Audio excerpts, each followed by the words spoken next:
తెలుగు కుర్రాడు నితీష్ కుమార్ రెడ్డి దుమ్మురేపాడు. మెల్బోర్న్ టెస్ట్లో సెంచరీతో అదరగొట్టాడు. టెస్ట్ కెరియర్లోనే తొలి సెంచరీ సాధించి టాప్ స్కోరర్గా నిలిచాడు. విలువైన పరుగులతో జట్టును ఫాలోఆన్ గండం నుంచి బయటపడేశాడు. సెంచరీ తర్వాత నితీష్ కుమార్ రెడ్డి మైదానంలో పుష్ప తరహాలో సంబరాలు చేసుకున్నాడు. తగ్గేదేలే అంటూ సిగ్నేచర్ స్టైల్తో అభిమానుల్లో జోష్ నింపాడు. ఇప్పుడు ఆ వీడియో సోషల్ మీడియాలో వైరల్ అవుతోంది. నితీష్ పై సోషల్ మీడియా వేదికగా ప్రశంసల జల్లు కురుస్తోంది. నితీష్ సూపర్ గ్రేట్ అని మెచ్చుకుంటూ నెటిజన్లు కామెంట్లు చేస్తున్నారు.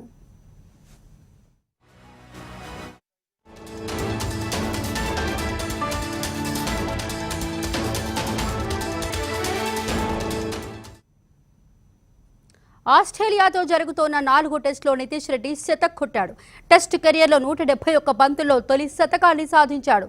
8వ స్థానంలో బ్యాటింగ్కు వచ్చిన నితీష్ తొలి బంతి నుంచి నిలకడైన ఆట తీరును ప్రదర్శించాడు. వాషింగ్టన్ సుందర్తో కలిసి సెంచరీ భాగస్వామ్యాన్ని నెలకొల్పాడు. జట్టును ఫాలోఆన్ బారి నుంచి తప్పించాడు. తనదైన ఆటతో నితీష్ ప్రత్యర్థి బౌలర్లకు చుక్కలు చూపించాడు. 10 బౌండరీలు, 1 సిక్సర్తో సెంచరీని పూర్తి చేశాడు. ఆస్ట్రేలియా గడ్డపై 8వ స్థానంలో వచ్చి అత్యధిక పరుగులు చేసిన భారత బ్యాటర్గా నితీష్ కుమార్ రెడ్డి నిలిచాడు. ఇంతకుముందు అనిల్ కుంబ్లే పేరిట ఉన్న 87 పరుగుల రికార్డును నితీష్ సెంచరీతో బ్రేక్ చేశాడు.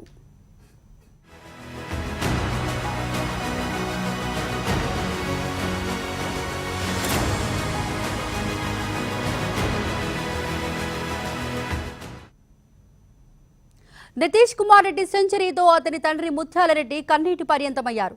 మైదానంలో నితీష్ బ్యాటింగ్ చూసిన ముత్యాలరెడ్డి సెంచరీ పూర్తి కాగానే భావోద్వేగంతో కంటతడి పెట్టుకున్నారు.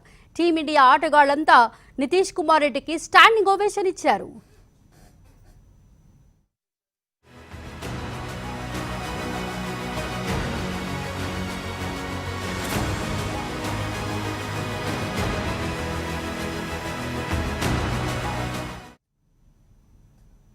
సెంచరీ సాధించిన నితీష్ కుమార్ రెడ్డికి ఏపీ సీఎం చంద్రబాబు అభినందనలు తెలిపారు. టెస్ట్ మ్యాచ్లలో ఈ ఘనత సాధించిన భారతీయ క్రికెటర్లలో 3వ అతిపిన్న వయస్కుడు కావడం సంతోషం కలిగిస్తోందన్నారు.